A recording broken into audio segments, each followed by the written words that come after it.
and I told him that I felt like I was living under a curse. But the curse that I was referring to when I was speaking with Doug about it, and this is just in the last couple of days. I mean, talking about, but in the last few months. But talking about this curse, and then I realized in the process of describing the curse to Doug that I was more than likely cursing myself with guilt trips. So and this is one of the saboteurs that the guy talks about. So I got to give you that link somehow, as a comment in this video or whatever, or Anyways, it's saboteur assessment, something like that. Anyways, so I mean, our saboteurs, to put it in his terminology, show up. They show up everywhere,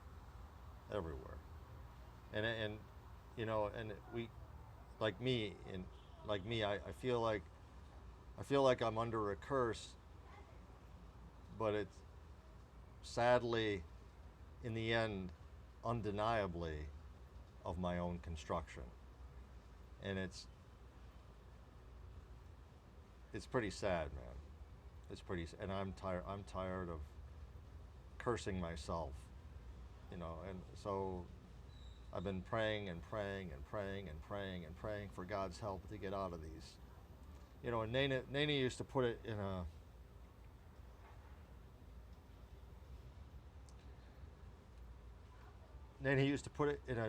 thing where we're caught in these cycles of negativity. That's and it's just another way of saying you're putting yourself under a kind of curse, and these cycles of negativity, and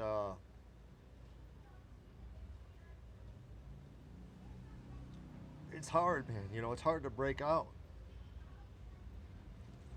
and I know that only we have the keys to break out of those cycles of negativity, but.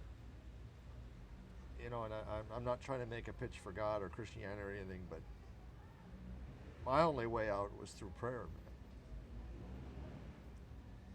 And trying to find out about my own hang-ups and my own cycles of negativity and how to break out of those also revealed my scientific saboteurs at the same time.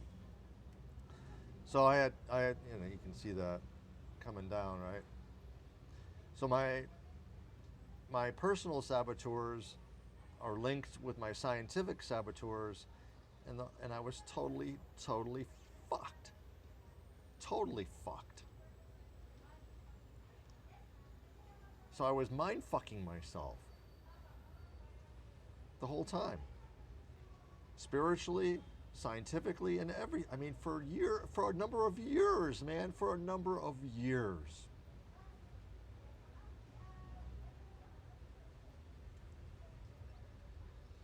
And the only moment, and this is the part that I can't, I can't unshake this feeling that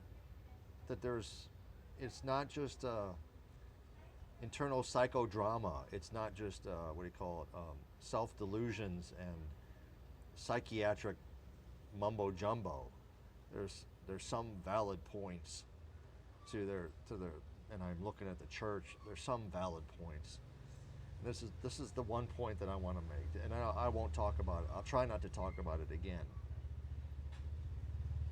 When I stopped praying for myself and I started to pray for grace, is when everything changed. When I stopped being so damn selfish about my prayers, and I started praying, in the Bible it says pray for your enemies, right?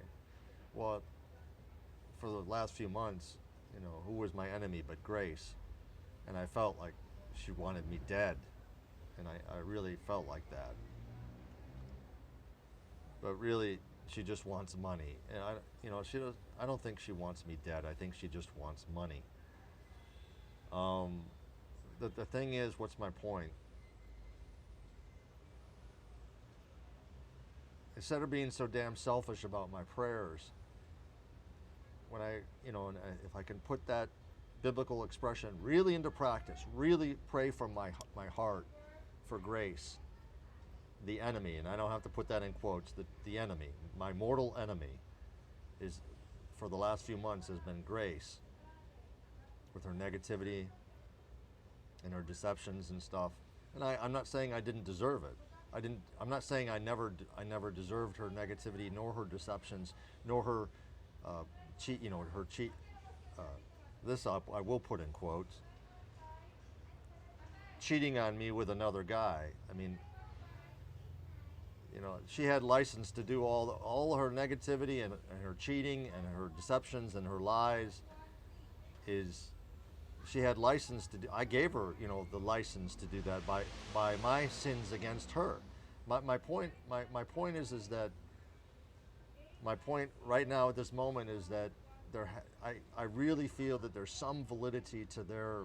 When I say there, I mean I'm looking at the church, at the church's philosophy of life, that it's not all bullshit, it's not all self-delusion, it's not all psychiatric mumbo jumbo and self-saboteurs and all that stuff. I'm telling you that my turning point in my life was when I started to pray for Grace. I mean, really pray for her happiness and fulfillment that had nothing to do with me. Then things started, God started to help me figure out what my own saboteurs were, how I was, cursing myself, so to speak, and also ruining my own science. So, and the final part recently was the science. That was the not capstone, what's the expression I'm looking for? The final thing that God gave back to me was the science. Now, it still could be incorrect. It still could be not accurate description of physical reality. Of course, there's always that chance. But, and we'll see. If the experiments are ever done, we'll see. But at least I got before this kills me, or whatever kills me, or whether it's the stress that I put myself under, and then imagine it's Grace, or the stress that I put myself under and imagine it's my brother John Paul or somebody else.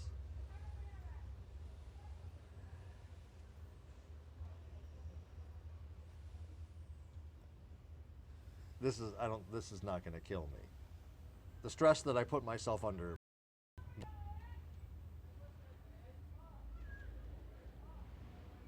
And then label it and blame it on somebody else, of course. All right. Anyways, my point is that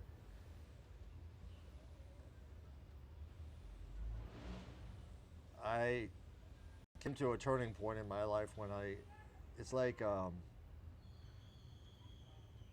was so delusional, man. I mean, insanely delusional. I mean, really, really. I thought for sure that those cops in Quezon City were like demon possessed, and they were going to start killing each other like doing sacrifices right to the devil right in front of me. That's how delusional I was. I was really, really, really. They're not good people. They're not. They stole some stuff from me, but they're not the demons that I had it in my mind that they were possessed by demons, and that they were going to start doing satanic sacrifices right there in front of me. That's how delusional I was. So, and it took several weeks to get out of that sort of delusional framework. And anyways,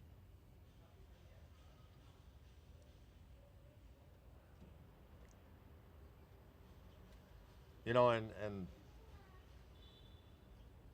paranoia associated, like someone's trying to sabotage me and my science.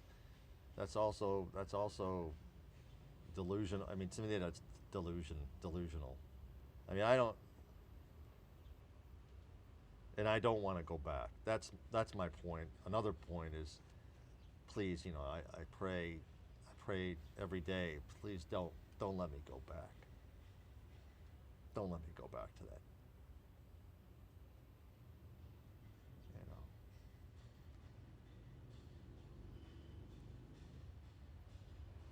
You know. Anyways, I think I'm gonna let me check the. No, it's not telling me. How about there? We're almost to 40, so chop into 3 parts. Yeah, anything below 45, right? Yeah, anything below 45 minutes should work fine. So I'm very grateful for your friendship. Just, you know, I'm continuously grateful for my friendship with Majoy, the guy who bought me this cigarette.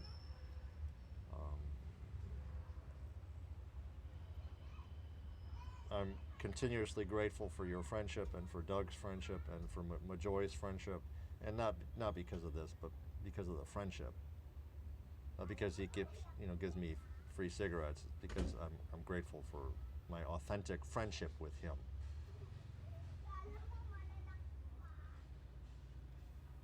So all I can do is pray to God, Queen of Heaven, Mary, Queen of Heaven. Pray to God, please help me stay, help me going forward. Help keep me going forward, and don't let me go back to the paranoid, delusional person I was just a few weeks ago.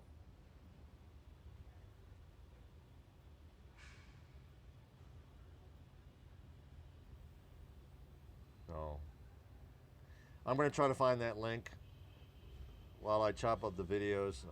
That takes a little bit to process. I'm going to try to find that link and then make sure that I get you a copy of the assessment link. And thanks for listening, and thanks for being my friend. And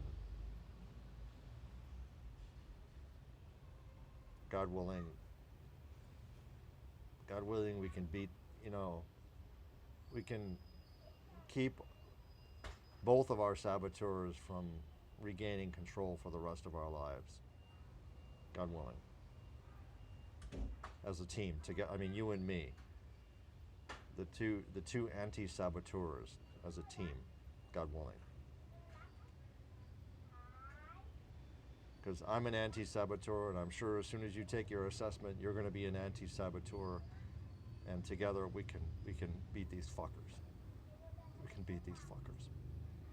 All right. Anyways.